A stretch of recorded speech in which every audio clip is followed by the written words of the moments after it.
Okay, sorry about that. Go ahead again. No worries. Good evening, everyone. Thank you for joining us. I'm a little bit excited.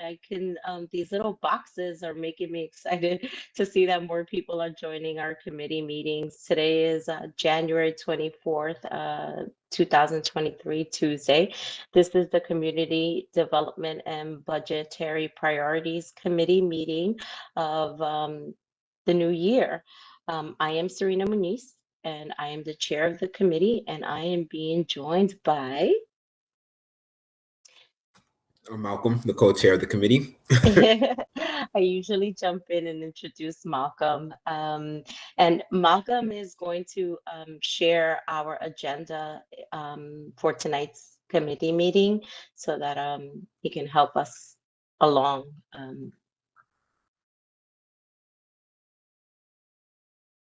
Give me 1 second. Share screen. Tab. Nope, there we go. See it? Yes, I see it. Okay, so maybe if you can make it a little larger, that would be great, but I can see it. But for those that might not be able to see it, second on the agenda, we were going to review the drafts of the December 2022 minutes. They have been submitted. Unfortunately,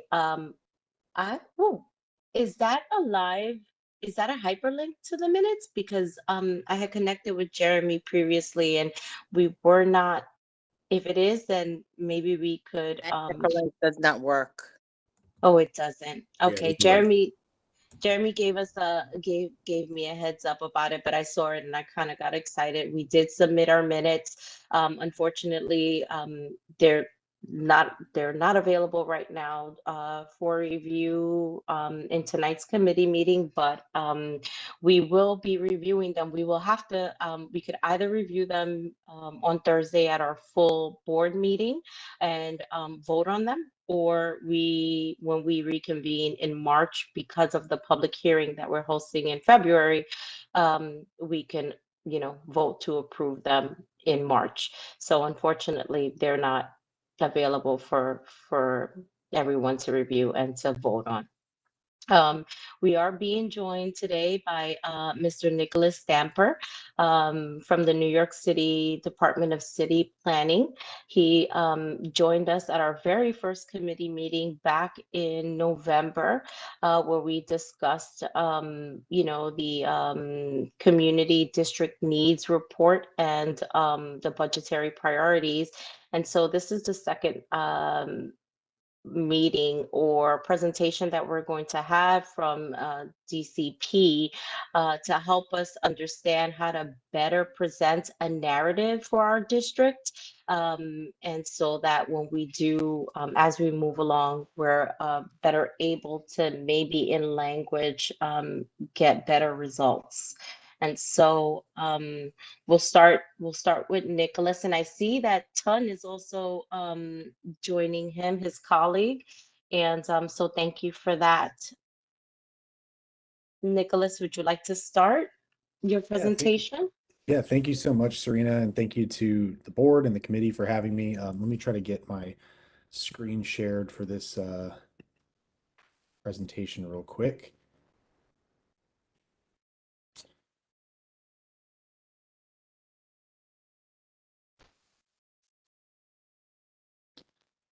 Apparently my computer is not friendly with WebEx. Sharing his before you could share yours. What was that? I'm sorry. I'm going to stop sharing. 1 second. Malcolm Okay. may need to stop sharing his for Nick to All right, share let's his. Nick, try sharing yours now.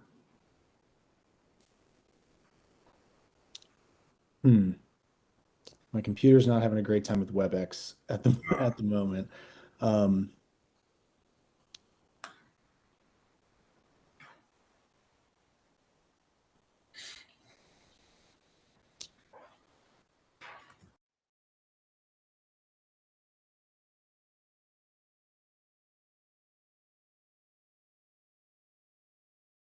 Nick, I can see if I can pull it up on my side and Yeah, share Tim, that it would for be you. It will great. take a minute. I didn't have it open. I can send you the link real quick. Okay, yeah, that would be great, and then I can pull it up. Thank you.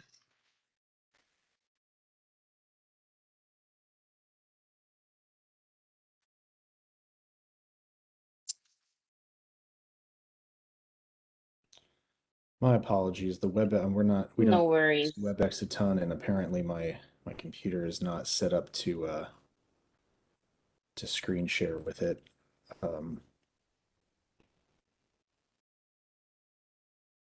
Tim, did you get that link? I did. One sec. I'll just pull it up Perfect. and.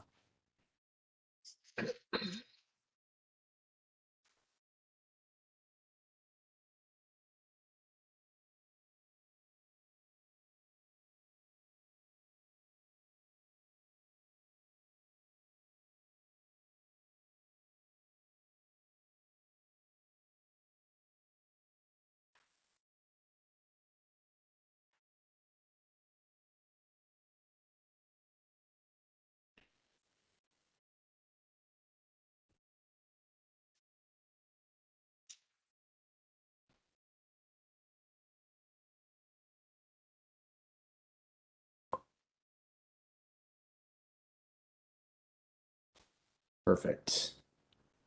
Is this all visible now to everyone?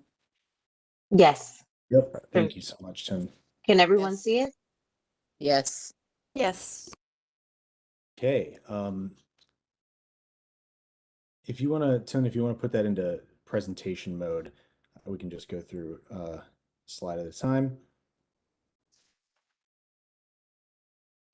Perfect. So yeah, thank you everyone. Like Serena said, I presented not too long ago on the sort of overall community district needs process, all of the different components. And today we're just going to drill down a little bit more in detail on the narrative sections, which are, one half of the submission that the board and all 59 boards in the city submit every year. So you can go to the next slide. And yeah, here we go. So just as a brief overview for anyone who wasn't, just a refresher for anyone who wasn't at the last committee meeting, this community district statement of needs process is a yearly cycle where every community district in the city submits a combination of both the statement of community district needs, which is the narrative portion that we're going to focus on tonight, and then also the community board budget requests. Generally, those get most of the attention. Those are the requests that the community board makes directly to a range of 28 city agencies to essentially request that they add certain direct needs into their budget for the next fiscal year's preliminary budget. But we're going to focus on this needs portion, which is really where the board has the opportunity to tell the story of the community district. So these community board budget requests, for as important as they are a bit, they don't tell the whole story on their own. If you were to just look through the sorts of things that a community board is requesting be done, the narrative sections create that context and build out that story so that someone, whether it be at a city agency who's looking at your submission, or someone in the community who just wants to learn more about their neighborhood, about their community district, and sort of what's going on there already, or even for someone like me or Tun, who are checking in on sort of what the process has been like for the past few years, and reading up on the background. Like, those are available for a number of audiences where this narrative is going to help sort of construct that story. So we can go to the next slide. The narrative sections, there are multiple narrative sections that as you go through the submission, they get increasingly more detailed. And so you'll see over here on the right, you start with your district overview. That's your general story of the community district, and particularly with focus on sort of the last year, since this is a yearly process. After that, you're selecting your top 3 most pressing issues for the community district in that year. And then there are most important issues across 7 different policy areas. We'll get into that in more detail later. And then the needs categories are the most specific, the most granular level of detail. And that's for individual at a very specific level, everything from needs for older New Yorkers, needs for lower income New Yorkers, needs for sanitation, needs for transportation, spans the whole range of things you could possibly want to submit budget requests for, and you have the opportunity to provide narratives for each of those individual sections as well. So we'll kind of breeze through some overviews of what each of these sections look like and some best practices for creating them year after year. Next slide. So we'll start with the top 3 pressing issues. You'll see here we've grayed out the budget request. We're focused on narrative tonight.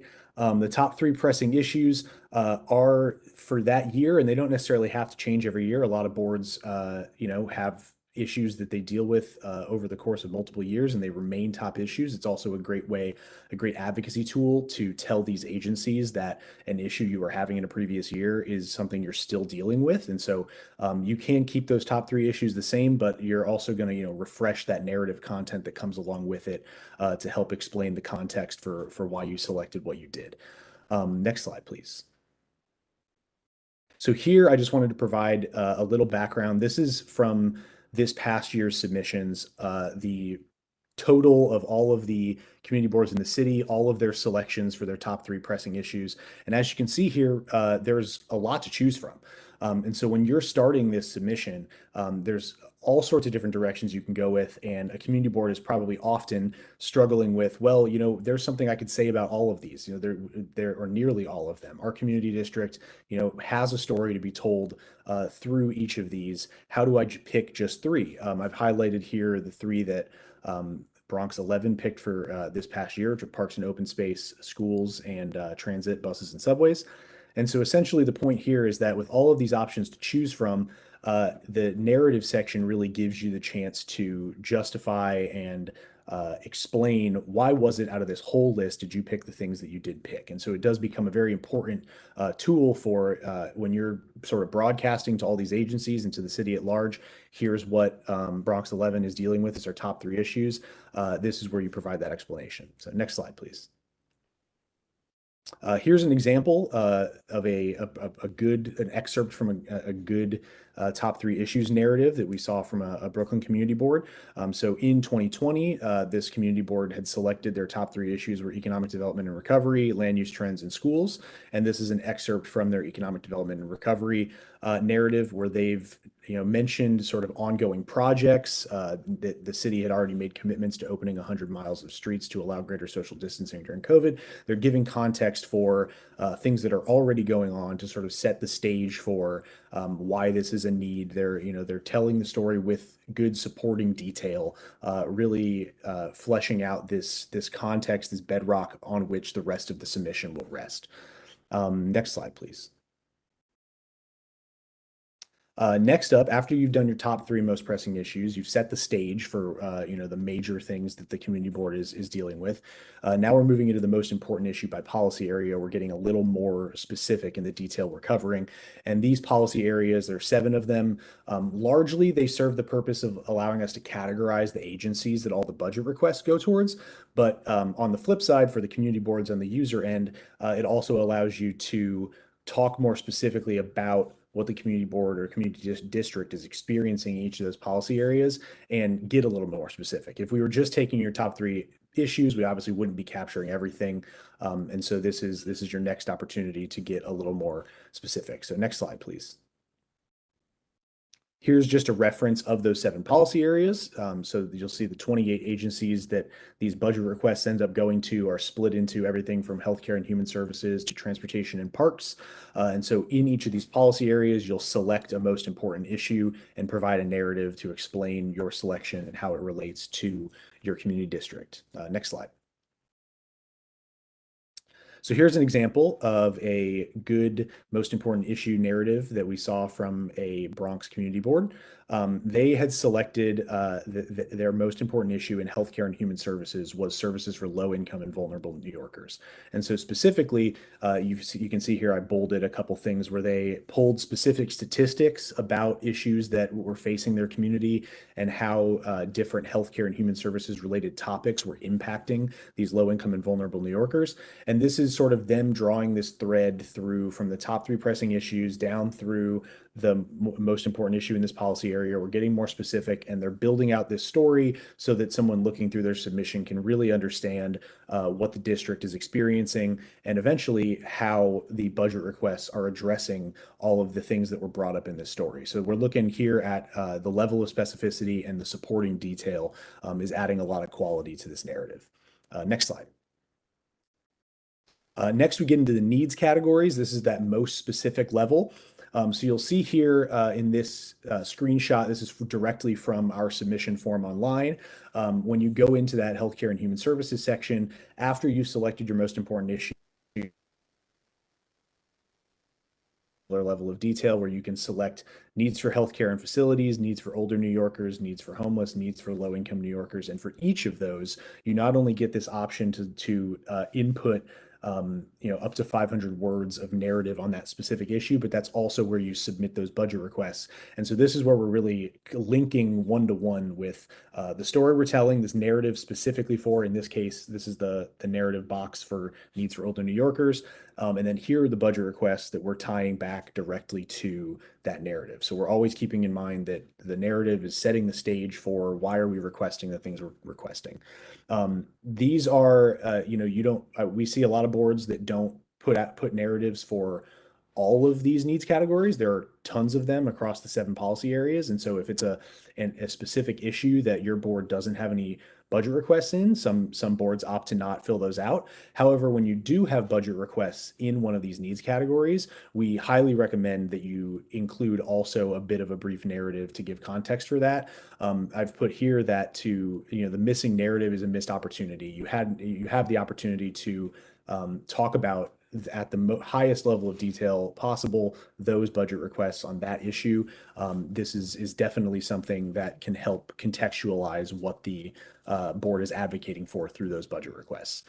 It also is a great opportunity for the board to give attention to other needs that they might not have been able to select in their top 3 issues or their most important issue. You can only pick 3 in the top 3, and you can only pick 1 per policy area, and you've got more to say than that. So it's a good opportunity to really tell the full story. Next slide, please.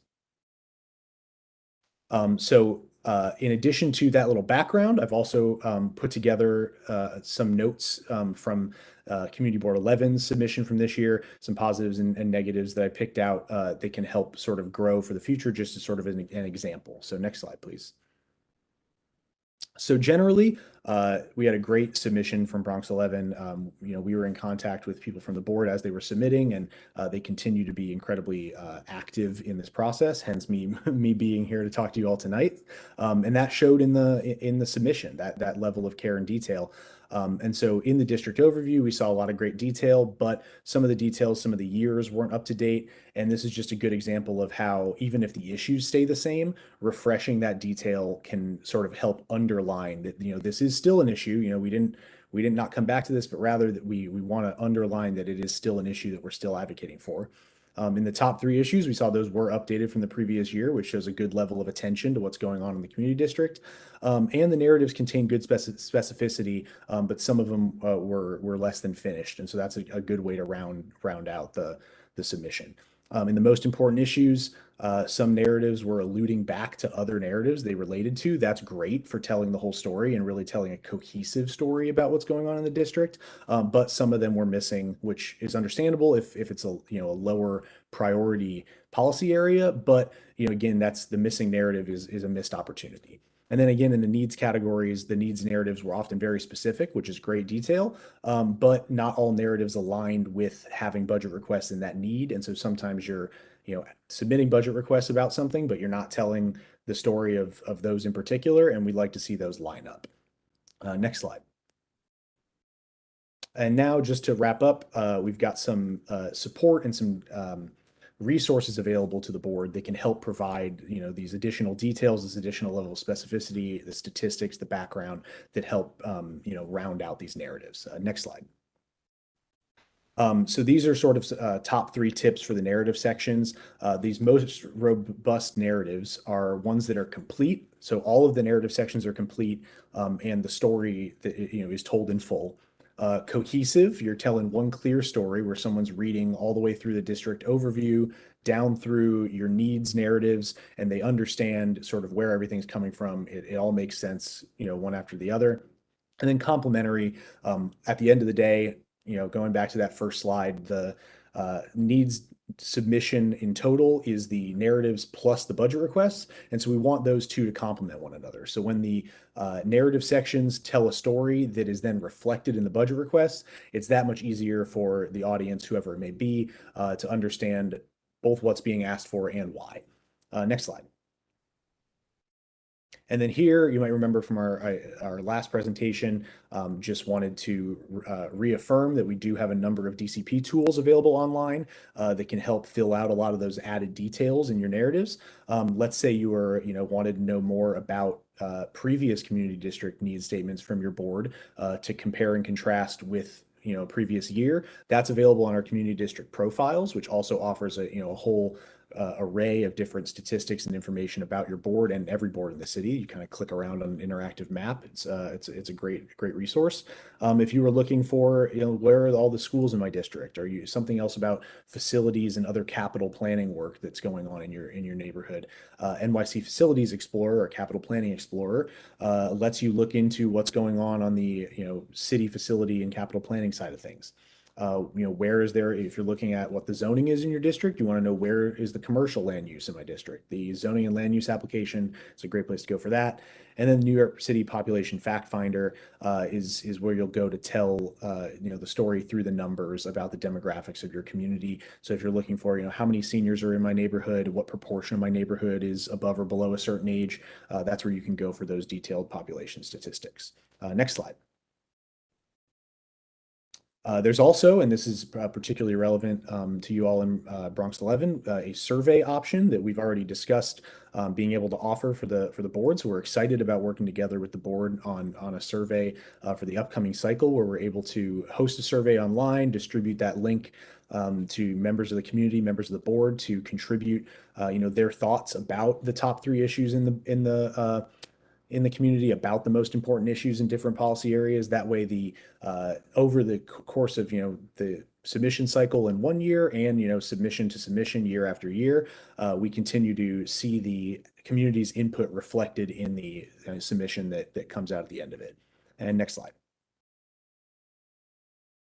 Last but not least, we are here to help. So this email address I've included here contacts my whole team in planning support. And so if you ever have any questions about CD needs, any questions about where to find any of the resources I listed here, or just questions about how this whole process works, what the calendar looks like, anything like that, you can reach us at that email address, and we're more than happy to do what we can to help sort you out and answer your questions. So thank you very much, everyone. Thank you again, Serena and the board and the committee for having me. And I have time for a couple questions if we wanted to open the floor for if anybody had any questions about the narrative sections tonight. I do. Thank you, Nicholas, and Yeah, no problem. and your entire team for joining us. I know that the community has questions. I just wanted to, and I know you'll do this, but just for good measure, can you share the PDF of your presentation tonight so that we can? Okay, wonderful. I'll send that to you after the meeting, and you can share that around. Perfect. The plan and the idea is to share both PDFs on our website from the initial presentation, and this one, it gives a good rounded picture of what the community district need report is, and then the budgetary priorities, and I think that's super important.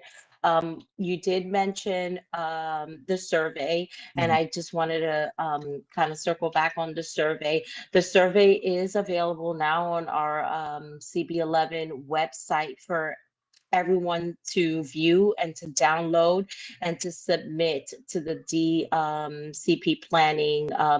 I don't recall the entire email, but maybe if you can share it in the chat. But it's on the CB11 website under the forms tab. Additionally, I just wanted to share with everyone that at our last committee meeting in December, we did speak about having this particular survey available in multiple languages. And we know that the DCP does not offer the form in any other language outside of English just yet. But as a committee, we, took the initiative to have the form translated into Spanish and Albanian, as was requested. And we did get the form translated. I just want to share with everyone that I did share that with Nicholas. And, I guess that I know the word I want to say, I guess the hiccup, right, would be that we just have to know that. So we've done the translation, and then when it reaches DCP on your end, since there isn't a form in other languages outside of English, is there someone on your end that will be able to receive this form and then translated, or not translated, but understand what the form is saying in terms of the survey, right? And so so I say that to say that I think we found a workaround, and I think that we can do the form in English, and then underneath the language that we've translated into. So in Albanian we have the English, and then the Albanian, and then in Spanish we're working to do the same. Does that work for you and for your team? Yeah, so just to, I guess, some context on the survey options. So so thank you so much again for getting those translated. We are working on getting our survey. That's the survey we created during this last cycle, and we're working on getting it translated into the 10 designated citywide languages that the city established not too long ago. So that's in the works, and we appreciate the impetus from the board to not only point that out, but be active and engaged in that process. So that's great, and we'll definitely follow up when we have access to the translated survey in all those 10 languages. So those are also available online for anyone who might need one of those. As it relates to our processing of the surveys, I want to draw a distinction between the online survey option that we offer and the paper survey option that we offer, just due to the resources we have available on our staff. We aren't able to process the paper surveys sent into us the same way that we can process the online survey. So the survey that we will run for you guys in this coming cycle, we'll host online, and you'll have a link that you can distribute to anyone and everyone. And we're also working on translation abilities for whether or not the form allows you to kind of direct people to different surveys based on their preferred language to take it in. But those online forms do analysis on the back end that allows us to then report back to you like, hey, here's what the numbers are saying. The paper survey we like to offer to boards in the event that they want to collect input on their own and not have us doing the back end analysis. And so we don't really have the resources in just general amount of people available to read all the submissions that get sent in. So that's sort of the primary distinction there between the online surveys, which we're in the process of working on getting translation to multiple different languages. That would allow us to let you know what the numbers are looking like. The paper surveys are available for your purposes to use at meetings and collect input on your end, and that we wouldn't be able to go through all the physical surveys, unfortunately. Okay, and do we know, and I know based on conversations that we've had, we're looking to have the link maybe perhaps made available like the beginning of the summer, end of May, beginning of June? Yeah, so this year we are hoping that the community board outreach that we do as part of the normal community district needs cycle, we're going to start that early this year. Normally we kick that off at the end of the summer because we know that a lot of community boards take a summer break, and people aren't maybe around the whole time. So we're hoping to kick off that outreach and support in May instead. And so that's when you'll start receiving the, welcome to the new year cycle of community district needs emails. And that's when we'll be able to have that survey up and running. starting then. And so then even throughout the whole summer, even if you're not having board meetings, that survey will still be active and people can still go fill it out. And you can come back, from whatever break your board may or may not take and have a bunch of responses waiting for you for, whenever you start your submission. And what are the 10 languages that the city deemed most? I don't know all 10 off the top of my head. It was part of a citywide all agencies I forget the rundown they give us in our language access plan, but it's available on our website, and I believe on all city agency websites. If you just type in like DCP language access plan, the first link will bring you to an explanation of all 10 languages and what services are offered at public meetings and things that DCP hosts for live translation and interpretation and things like that. So I would point you to our website on. I'll put the list in the chat right now, Nick. I pulled it up while you. Okay, perfect. Thank you, Tim. Thank you. I think that's all the questions that I have. Perfect. And and more of a statement, right? And I don't even think that but I just want to say, and I know you may recollect, Nick, and Ton, back when we first met. Our community district needs report and budgetary priorities report submission, right? Just for good measure, just to say, both Malcolm and I were appointed to this committee in October, and we did our very best to collect the data necessary as fast as possible to submit it by the October 31st deadline. And I believe that was like a week before submissions were had to be made. But our objective, as you can see, is to learn the process, because I would be lying to you if I told you I knew the entire process, right? But we're learning, and we're learning really fast. And so one of the things that I did notice in our top 3 submissions was priorities, was that we were missing a priority. And so there were things that we picked up, and one of the priorities was schools in this district. And this is why I believe that the survey is super important. And even if for now, everyone that's here joining us, even if for now this is what we have to do in terms of a paper sort of survey assessment, you can email me, and I'll provide my email in the chat so that we can have an idea of what it is that the community really is asking for. So we'll know on our end, and once the link becomes live, then we'll have analysis to kind of back that up. But I think it's important nevertheless. And I think that's really all that I wanted to share at this moment. If it comes back to me, then I'll jump in. But I think if I know Malcolm, do you have any questions? No questions. Not this time. Okay. Serena, I will say just briefly that we applaud the board for the work you guys did in such a short time to turn around your submission. We recognize that staffing constraints are always an issue, and the submission is certainly a lot to undertake.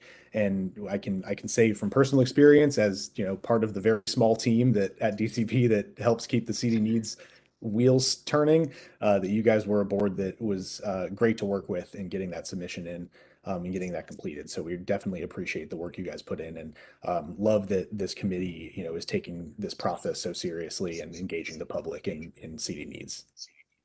Thank you so very much. We have a very active community, and we're very proud of that. And so, do you have maybe a moment? And I don't know but do you have a moment to answer any questions anyone else may have? Yeah, sure. I could take a few questions. Would anyone like to? Oh, Ms. Finch. Hold on one moment, because I see your hand up. Okay, Ms. Finch, would you like to ask Mr. Stamper a question? Sure. So our district is quite varied, has many really different areas, and when I think of needs, a lot of them are very site specific and specific to certain parts of the district, but not necessarily the district as a whole. So I was just wondering if that's a good thing or that's a bad thing, or if you want us to really try to go for district-wide priorities that would apply to the entire district, or is it okay to ask for specific things for specific areas? That's a great question, and we get that a lot. And I think it's definitely always the best to go for specifics, and that's part of the reason that the submission allows you to kind of start at the very broad sort of bird's eye view and then narrow down as you go on.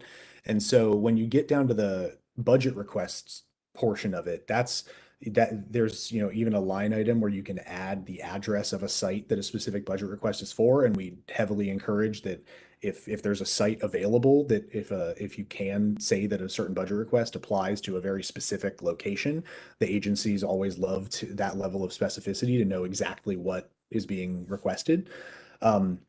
So yeah, it is a tough balance. The geography is always an issue, because in some community districts you've got totally different populations in one area of the district than are in another area, who are dealing with totally different issues, but share the same community board, and it is always a challenge to capture all of that. But I would say between the narratives and the budget requests, you're probably capturing more of the bird's eye view on the narrative side, and then as you move down towards the budget requests in level of specificity, we do highly encourage to be as specific as possible with this particular park needs upgrades to its the planters are broken, or the pavement is cracking, and we're worried about slips, trips, and falls and stuff like that.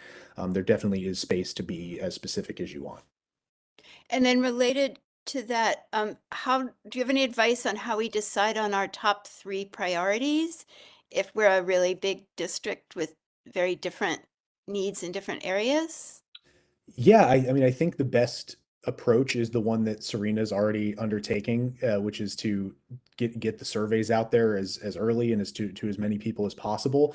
The survey, obviously with us having a small team, and obviously the board is dedicating a lot of time to their work. It's not a perfect system, but it is a really good way to capture, especially for a thing like a top 3 issue, where it's easy to no one's spending 20 minutes on a survey to go through some really long questionnaire. You're just asking people to pick 3 things from the list. A really good way to capture what the community is thinking, even if you're not able to get every question filled out. We do think that the survey is a really good tool for get as many people as you can to tell you what their top 3 issues are from that list, and use that to sort of guide you, and even sort of and Serena we were talking about this the last time we met, and how you had already started to sort of work backwards from that. Do we have a bunch of budget requests about parks, but it's not one of our top 3 issues? Maybe there's something we're missing, that our budget requests are reflecting a need that our top 3 issues aren't. And so it's all sort of interconnected. And I think public input at the end of the day is always going to be the best way to make sure that the issues reflect the community's interests. And Ms. Finch, just to answer that or piggyback on that, that was one of the things that I noticed when we had our public hearing. There were a lot of requests for different things, parks, but schools being one of them, and that I noticed was missing. And that was one of the things that we added, but we added that based on the public hearing. And so now with the surveys, we'll then better be able to determine what our district top priority 1, 2, and 3 needs are, based on the way I saw it was the number of asks. Okay, thanks a lot. Would anyone else like to ask Mr. Stamper a question?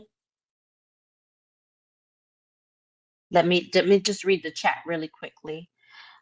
So the community needs report, in the chat, there was a question, is it open or is it available to the general public?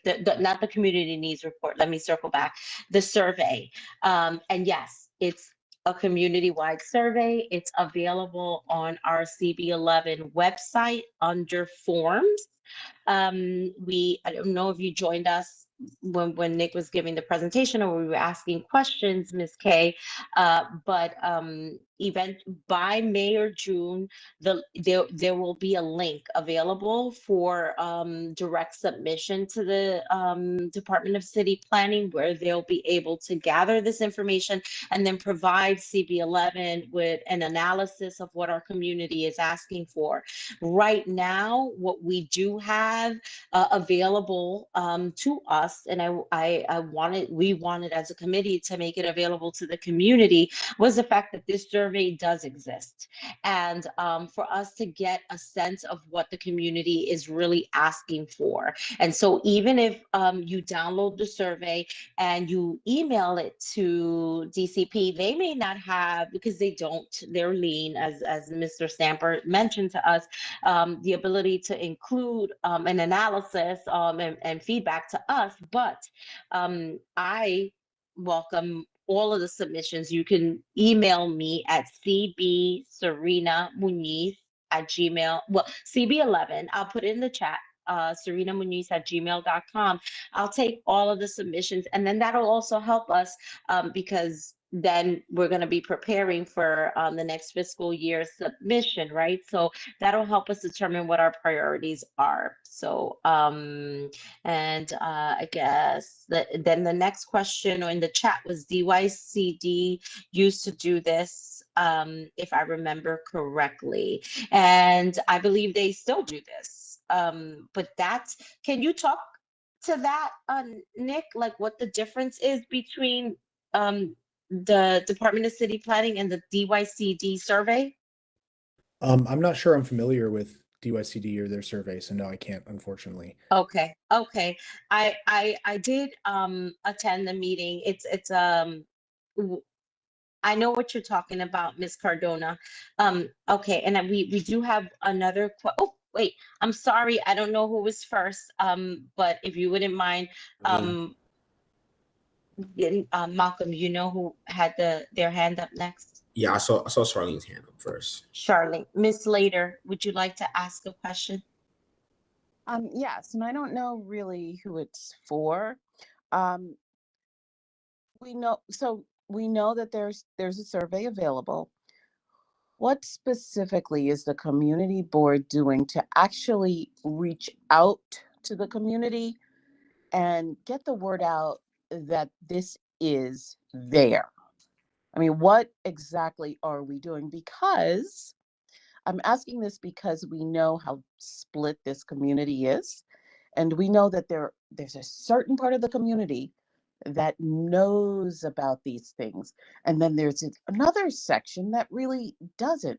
So that being said, you would just be hearing from one side over the other, right? So what are you specifically doing to let the community know that this is out there? So at our last meeting in December, we brought up the survey. That's when we introduced the survey, and that's when we discussed, was it December? I believe it was December, where we mentioned the survey. We had DC, Department of City Planning join us in November. And then in December, that's when we alerted the community via our community board, not the board per se, but our committee meeting, that this survey was available. One of our community members actually did request the survey to be made available in Albanian, and we did that. And I also said it was going to be available in Spanish, that we were going to take the initiative to translate it. So in addition to that, we've also made the survey available on the CB11 website under forms. So those are the two ways that we've shared, this information via our last committee meetings. During last week's leadership meeting, I also mentioned that as well. So I try to mention it as much as I can, and also direct everyone back to our website. Yeah, I hope That's it. that answered your question. And to piggyback on that, Word of mouth is, still very effective even today. It's still one of the most effective forms of marketing, one of the most effective forms of promotion. And, I'm pretty sure within this meeting right now, we do have a lot of community leaders and civic group leaders that I do recognize on this chat right now. And, you all being able to go back and to tell your fellow community members, about this survey and the importance of the survey is a great way for us to be able to crack into new demographics and corridors that we probably have not been able to tap into yet. I can also work to try and get the survey on our Facebook, which I know has about 3,000 followers on it. So that's also a great way to do so. And I see Diana also suggested the local papers. And we could definitely sit down and strategize as to what we can use within community our community boards our community board's leadership and our community boards I want to say our hive to see what local avenues we can take to get the word out more and a lot quicker. Just one more thing. Mhm. I feel like social media is key, Mhm. right? I feel like announcing it in a meeting that the same people go to, it's just preaching to the choir. But getting it out there, getting on social media, I don't know all the rules, right? I think we need to come into 2022 with that. That's just my suggestion. It's a wonderful suggestion, and I didn't mention social media because a lot of us that are attending tonight, right, we know, like, we're figuring out the social media sort of status, right? We have a group page, we have an official page. There are certain aspects, but to our social media that we're trying to button up, and we're trying to figure out. But for right now, yes, and Malcolm is part of the social media committee, and that's why he had mentioned that maybe we'll be able to share that on social media. I have asked. Also, I know that Ms. Finch also said that she would share it, which is the reason why she asked for it to be translated in Albanian. If we could all share it, that would be fantastic. But it will get out. And we're just And trying just to to figure add it to out. that, Ms. Rodriguez also put it in the chat, but a good way to get the word out is also to rely on other organizations in the community and then through their own membership. I know that the Van Nest Neighborhood Alliance shares things on their website or on their social media. And the same for the Morris Park Avenue bid.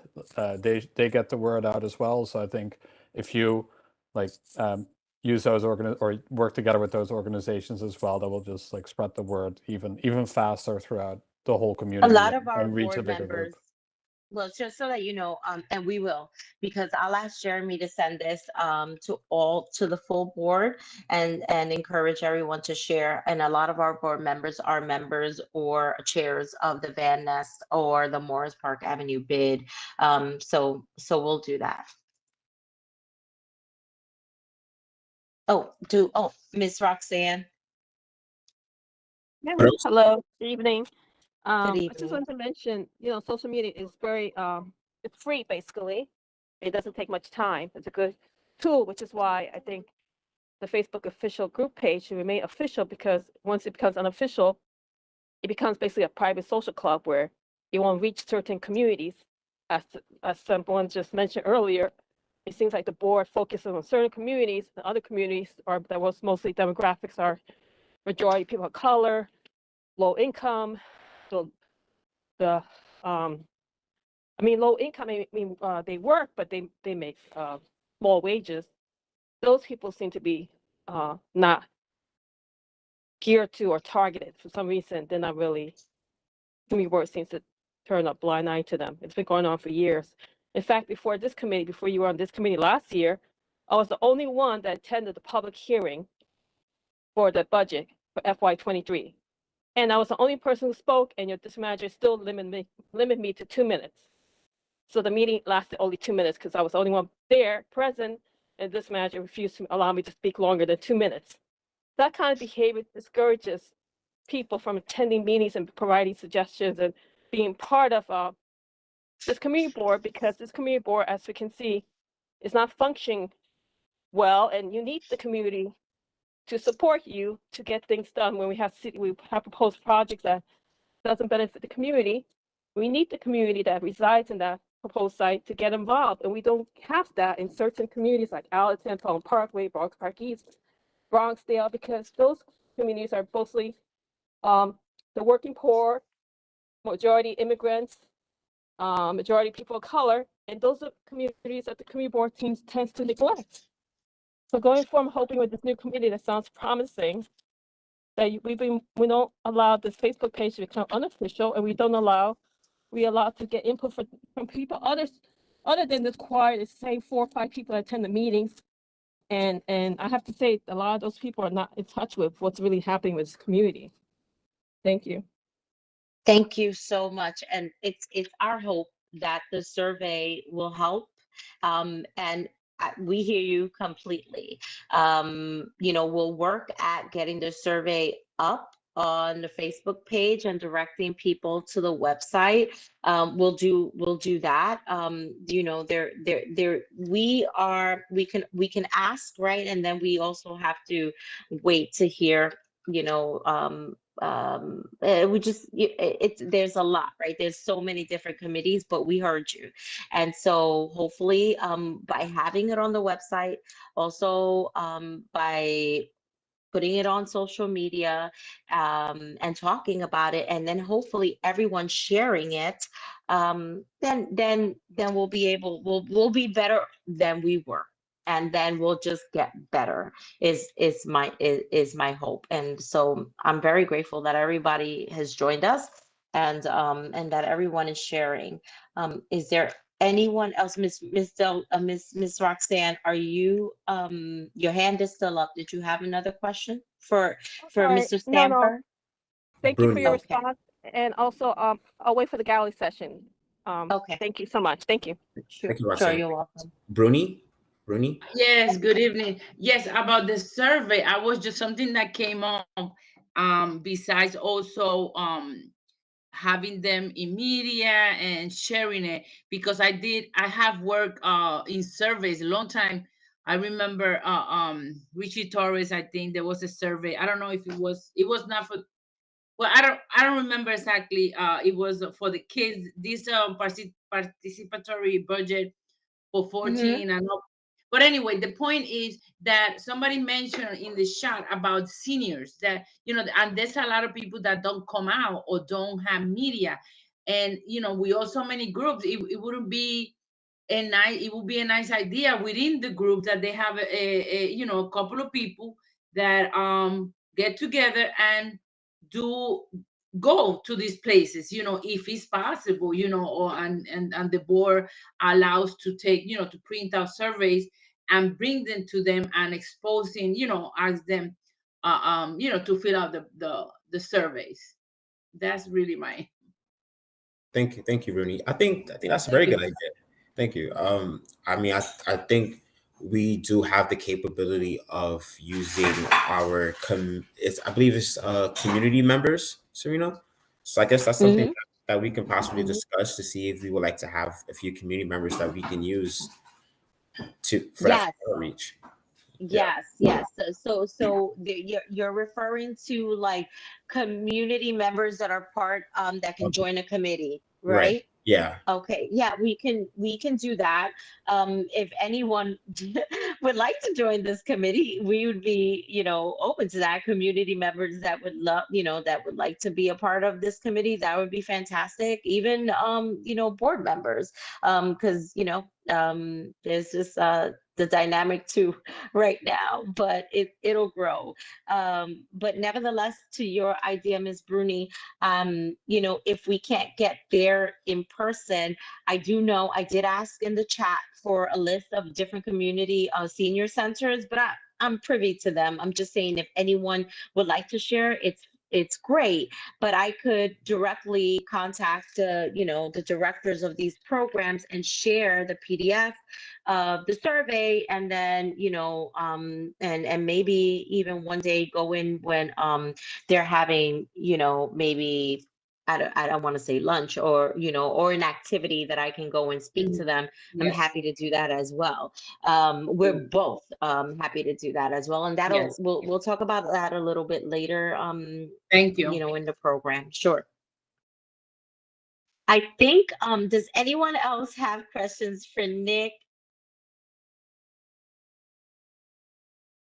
Okay. Malcolm, do you see any questions? I don't see any hands up. No, I don't see any more hands. Okay. Nick, thank you. Thank you very, very much for this presentation. Ton, thank you very much for being here with us and for coming to the rescue and sharing the presentation. I know you'll send me the PDF. We'll have both PDFs up on our website, and hopefully maybe even be able to share them on social media. And we're looking forward. We're having our public hearing. We'll talk about that next in February, and then and then scheduling meetings with different agencies and whatnot. But thank you both for all the work that you do and for joining us this evening. Yeah, thank you so much for having us, and I'll thanks shoot you for having us. the slideshow on PDF here in a minute. Thank you. All right. Have a good evening, night, everyone. Bye. Good night. Malcolm, can you share our agenda? Yes, I can. Give me 1 second. Sure. Where I put it? Chrome tab. There you go. Oh, you see it? You see it? Yes, I see it now. Awesome. So we're at the gallery session. I received names for 2 gallery session speakers this evening. And there is a Mr. Gray that was slated to speak tonight.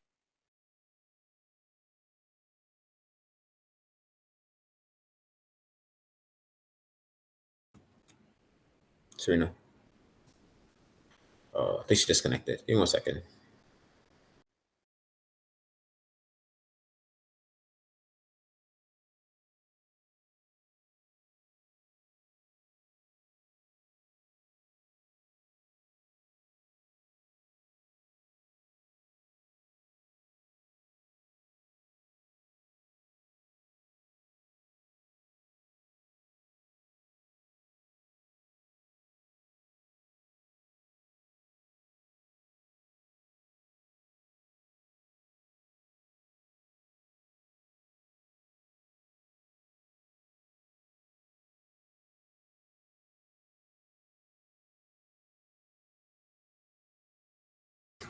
Give me 1 second. Hold on.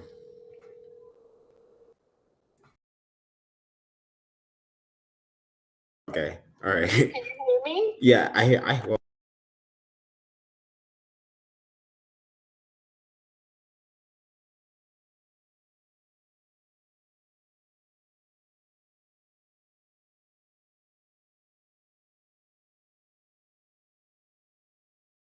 all right.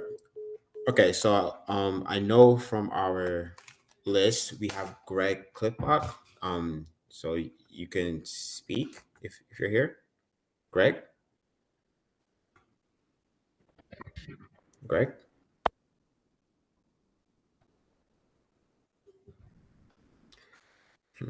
Greg?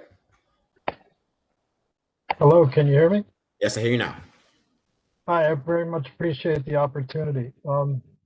I must apologize for not being present at prior meetings, but I noted that as one of the sections in the ultimate report, you're going to have a transportation section.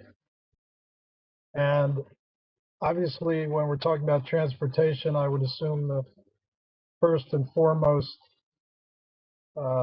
priority would be the access to and the quality of that transportation. But there's another aspect that I think is important for Community Board 11 to realize and to prioritize, and that is the condition of a number of train trestles located primarily in the Pelham Parkway South area.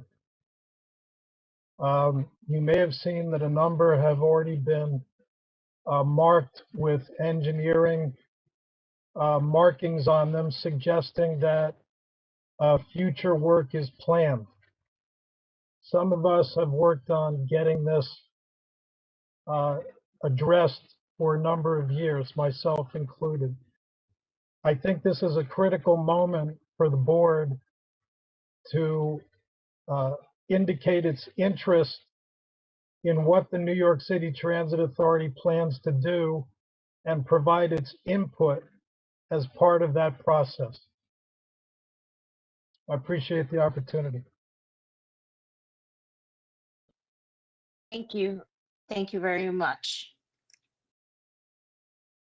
Mr. Kisloff, just so that you know, we are, and I believe I mentioned it, but we're having our public hearing in regards to our community budget needs request on February 28th. We'll welcome, you know, I'm happy to welcome you back to you know, share this again. And I know that New York City Council is also in May going to be having a public hearing based on our request. When the date is available, we will be sharing that with everyone. But these are the kinds of things that we need to you know, to bring to the forefront. So I just wanted to say that when the time comes, you know. Thank you very much. Serena? Yes, ma'am. Yes, Debbie. How are you? I just want to validate that I was at many of the meetings Greg has brought forth to transportation and such prior to the pandemic, and he was never given an answer from MTA for many of his requests. So this has been going on for numerous years. So we need to really get the MTA to give Greg his answers that he's been asking for many years. I appreciate that. And Mr. Kisloff, your question is, because I wrote it down, is you want to know what the future plans are for the Pelham Parkway South you know, train as you put it, was it Trello? Trestle. Trestles. Yeah. Trestle. Right? But I think we also need to have an opportunity for input. I don't mean to speak out of turn. Input. Okay, so we're gonna have, everyone is going to have an opportunity for input, not only in our public hearing in February 28th, but also when the city council does meet as a whole. Everyone is invited to that public hearing, and I think it's a really awesome opportunity. So as a community board, hearing this and, you know, your concerns, if you would like to have a specific question asked during this public hearing, then please email, you can email me so that question is asked, you know, because one of us will be there. Thank you very much. You're welcome.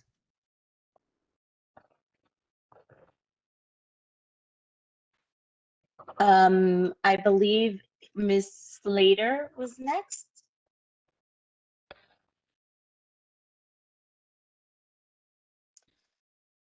Sorry, I was From just what I, off mute. sure.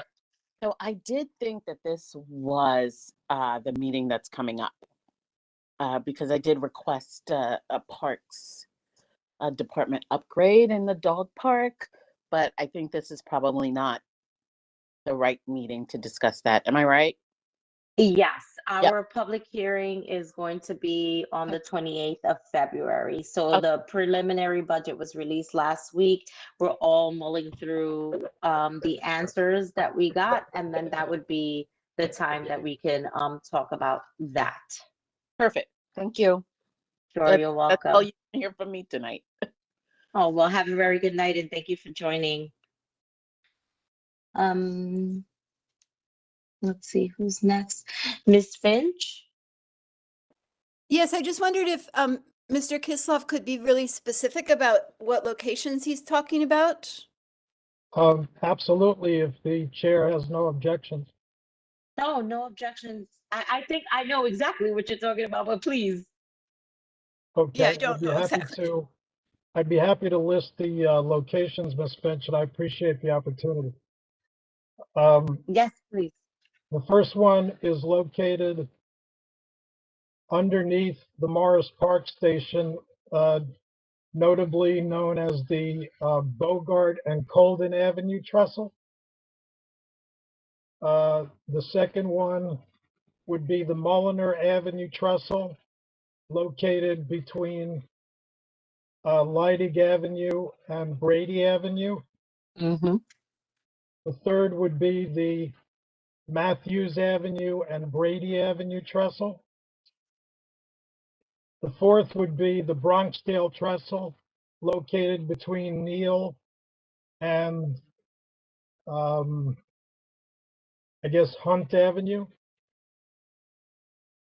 The fourth would be the Kruger Avenue Trestle, which is located off of White Plains Road near Sagamore Avenue. And the fifth would be the White Plains Road Trestle, which I believe has received the first coat of paint, but as I speak to you tonight, as of last night, was already tagged with graffiti. I would just say in a summary fashion that these trestles suffer from really the same kinds of issues throughout. There is graffiti, there is deterioration of supporting walls, there is a great deal of pigeon waste on the sidewalks underlying these structures. There is a need for replacement of support walls as well as support columns and what are known as column encasements. Those are the concrete structures that support the base of the column support structures.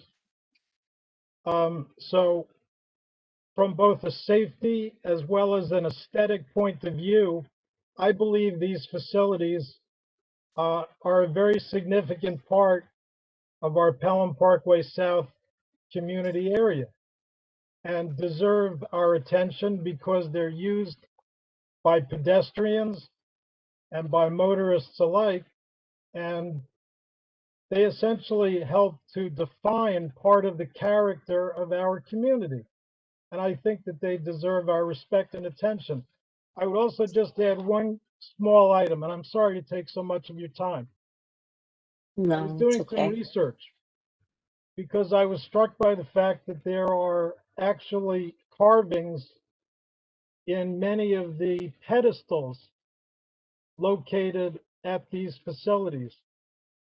And I did some research and found that the Morris Park Station itself was erected in 1912 as part of the New York, Westchester, and Boston Railway. So it's very possible that except for a few rehabilitation projects over the years that mostly dealt with platform improvements, that these structures have never been remediated in any comprehensive fashion for the better part of a century. I would also just briefly mention that, at least in the case of the Morris Park Station, it's actually listed on the National Register of Historic Places, which I was astounded to learn. So I yield, and I very much appreciate the opportunity to address you. Thank you. Thank you, Greg. Mr. Kislow. I think that I think that maybe we have to invite the MTA in March to join our next committee meeting so that we could speak to them directly. So that's going to be my next course of action. So I do appreciate that. Is there anyone else that would like to speak during the gallery session? I don't see any other hands. Malcolm, can you confirm that for me? Let me see. I see no other hands either. Okay. And so we're gonna move on. Thank you everyone for sharing. Oh, Miss Roxanne. Roxanne, he is absolute the I'm so pillars are sorry. This one no. and nine. I know we're not going to discuss the FY24 city agency responses, but I have noticed that, for example, the item number 11, where it says to provide new or expanded dog run, it puts Paul's and Pelham Parkway, but that was requested by Miss Bobby Mitchell, who I think Paul's on the runway or something. So it was the Paul's and Pelham Parkway, which is not my group, but they asked for the dog run, water source and dog run, which unfortunately, for some crazy reason, the agency said they don't recommend this funding, but yeah, it was the agency who asked for this water source 4 years ago, and they even wrote a letter to Committee Board 11 requesting Committee Board 11 to support Parks' request to put a water source inside the dog run. So, but nonetheless, and then I noticed my request for the NYCHA renovation, NYCHA playground renovation, and went to Department of Parks, but that's the responsible agency should be NYCHA, not Parks. Parks has no jurisdiction over Pelham Parkway playground. I just want to mention that to you. I don't know why they didn't. I don't know why they didn't mention that in their response, because they have no they don't maintain that property. It's all falls under NYCHA. And then I noticed some. Sorry. No, go ahead. And then I also noticed some of the agencies were not the correct one. For example, I'm sorry, I'm looking through. I'm not home yet, but I'm looking through. Some of the agencies were not. I'm good. Maybe I could send you an email. I don't want to waste too much of your time, but and also Go ahead, I keep still going. feel like items that were already funded should be removed. I don't know why it's the same. Like if the agency gave a response, the same response for over 5 years, I mean, it's time for us to put something else, because we're just going to get the same response that it's either been funded or it's not recommended. You know, I feel like we should. I mean, I'm just making suggestions, but there was not. Oh, and also my request for more parks enforcement. That's very important because the summers are much longer. Right now we have spring, unofficially it's spring, and we have so much high usage of Pelham Parkway, and unfortunately there's that small amount of people that just do a lot of damage. Some of them, the damage is irreversible. We need parks enforcement, and I have to admit that Parks was yesterday at Pelham Parkway in the morning, and they were removing an encampment. So they're doing their best, but they I think from what I heard, sometimes they only have 4 or 5 officers for the entire Bronx in one shift. And that's because sometimes they get pulled away to do duty for special events that's sponsored by Parks Department or elected. So sometimes we could end up with less than 3 officers during the summer for a whole shift, which is why the response time is so long. It's not their fault. I'm not criticizing. I'm saying we really need parks enforcement. It's very important for all parks in the Bronx, especially in Community Ward 11 that has the biggest parks, Bronx Park, Pelham Parkway, lots of playgrounds. And okay, I'll send you an email because there was another item that had the wrong agency on it. But since I'm not home and I'm looking through my phone. But yes, please, for the NYCHA playground, Pelham Park playground, that should be NYCHA agency. And if you could add the enforcement for parks enforcement, because I know that with this, what people don't realize, and I that's why I disagree with how this was handled years before you arrived, thankfully, to the board. They would dismiss this saying like, oh, this is not important. That's why they never even held public hearings. So when they do hold public hearings, they didn't allow people to speak. But every time I read the mayor's report in the FY fiscal report, he always mentions community board's district needs and why he's proposing this project. So, like Community Board 10, they were the one that put in their district needs 5 years ago that the Bronx needed its own animal shelter. And at the time, the mayor, Bill de Blasio, referred to that district need as to why he was building that state-of-the-art animal shelter in Bartow Avenue. So we should. So I mean, I feel like people prior to you dismissed this as being not important, the city not listening to them, it doesn't mean anything. I disagree. This means a lot, and it could really play a big factor on the direction of this community. But I'll send an email. I think I saw other areas, but it's no big deal. I just wanted to mention it. Please send the email. No, it is, and please send the email, and where you see it, if you could just help kind of just guide, if it's, you know, whatever number it is, and just for, you know, for clarity, I did go through the entire public hearing, and I literally listed all the requests that were asked, and maybe because I am, and I have to say it, unfortunately, I'm a little hard of hearing, so maybe I understood it as paws of Pelham Parkway and not pups on the runway, or you know, so that could have been that. But nevertheless, you have been here from the beginning, and most of us all have, and so, you know, this is completely, you know, the committee's responsibility, and so for our next you know, submission, then, you know, we're going to do even better. And so maybe some of the asks that were, you know, made in the last fiscal year, some of the advice was we should perhaps still keep them, because then it'll be still on the minds of those that are reviewing the asks. But as Nick stated earlier today, we can keep them, but we just have to refresh them. And that's not something that we knew, or you know, at the time when we were submitting that. And so yeah, we're collectively going to work together to get this to where it needs to be, so we can have a really cohesive, detailed community district need report with the survey, with the public hearings, and then, you know, hopefully we can all come together as, you know, a community and join the New York City Council public hearing in May. So, but Yeah. thank you. I have attended several city council meeting budget here for parks. 'Cause I'm a member, my friend's Palm Park is a member of Playfair for Parks, where every year we ask for enough of funding for parks. Parks is funded by less than half of 1% for the entire city. It's disgraceful. And we don't have any money for forestry, which is why our trees are never pruned properly, our trees are not maintained. So I attended the city council budget hearing always for the Parks Committee. And I actually Okay. have a budget for a petition by New Yorkers for Parks that asks for letters of support from community boards to ask the mayor, well, this is not Mayor Eric Adams, no more de Blasio, to fund parks equitable. So I'm not sure if I could send that to you, perhaps to consider to write a letter of support to the Mayor Adams as a community board to fund parks adequately, as Send opposed the to the letter. 1%. And Okay, I'll we send you can that present it petition. to the full board. Yeah, it's done by Absolutely. New Yorkers for Parks, but thank you so much. You're welcome. Thank you, everyone. Thank you, Ms. Roxanne. I believe that might be it for now. What do you think, Malcolm?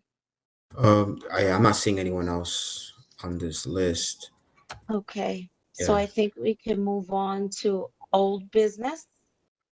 We talked about that a little bit earlier, the Community Development and Priority Budgetary Priorities Committee survey.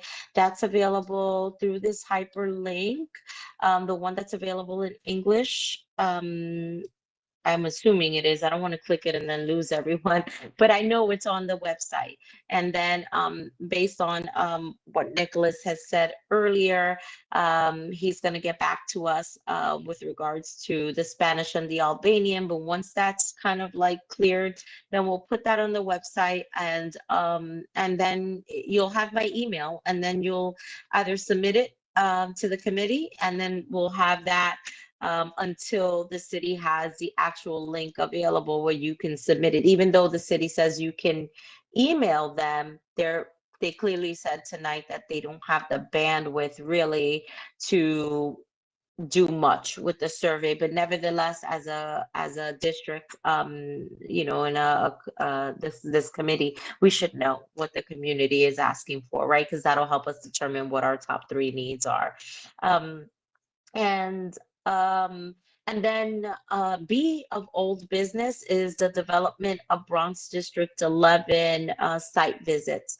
Malcolm and I are working on the form. It's pretty much, it's under review right now.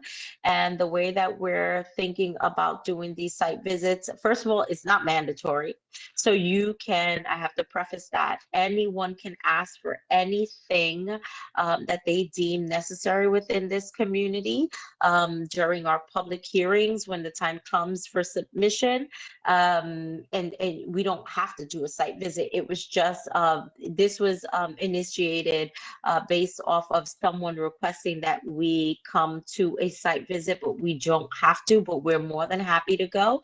And so once the form is I guess complete or approved or reviewed, then we'll offer that to the community. And then the idea is to do it right before, after the preliminary budget is released, usually at the beginning of the year, and then right before budget submission, so that when we do go to the public hearing, we have more context to speak to. And then when the submission process happens, again, it's not a mandate, it was just an ask, and we're just trying to facilitate that. And I think that is it for right now. And I know Jeremy mentioned that the December minutes, he did provide the link for that. So I don't know if we want to go ahead and kind of approve that now, or do we want to do that in March? I mean, I'm good for approving it now. Okay, so let's look at it. Let me just go back up. See if I get the link. Oh, can you do we have to share it, Malcolm? Not too sure. We might have to. I'm going to try and get it right now, actually. Okay. Oh, I think it's probably better. You know what? I think it's probably better to just wait. to wait, let people look at it, and then in our next meeting, because it's probably better to do it that way, and then we can approve it in March. Although I like to be on time, I think it's Right. probably better to do it that way. I don't know. That's just my thought. No, I think that's a good idea for more transparency. And Yeah. Yeah. Okay. That's fine with me. Okay. Well, thank you everyone for joining. I think this was a productive meeting, and we will see you on February 28th for the public hearing. And if you have any questions or concerns, you can reach out to us. My email is in the chat, cb11 Serena Muniz, SERENA MUNIZ @gmail. And Malcolm, most people have Malcolm's email, but you can reach us. I think that's it for now. Oh, so it's what time is it? Let's call it. Oh, it's 8:53. Right. Yes. And thank you for joining the Community Development and Priority meeting for January 24th, 2023. Right. Oh, one Good. thing. Yeah. Greg, I would definitely like for Greg to email us about the trestles. I think that's very important. Yes, Yeah. Mr. Kisloff. That would help us We a will lot. do. Thank you so much. You're welcome. Yes. Yeah. We'll see Thank what. you guys so much. Yeah. Thank Very you. helpful. Thank you all for joining. Thank you. Have a good night. All right. Have a Good good night, night. everyone. Good Thank night. you. Good night. Good night.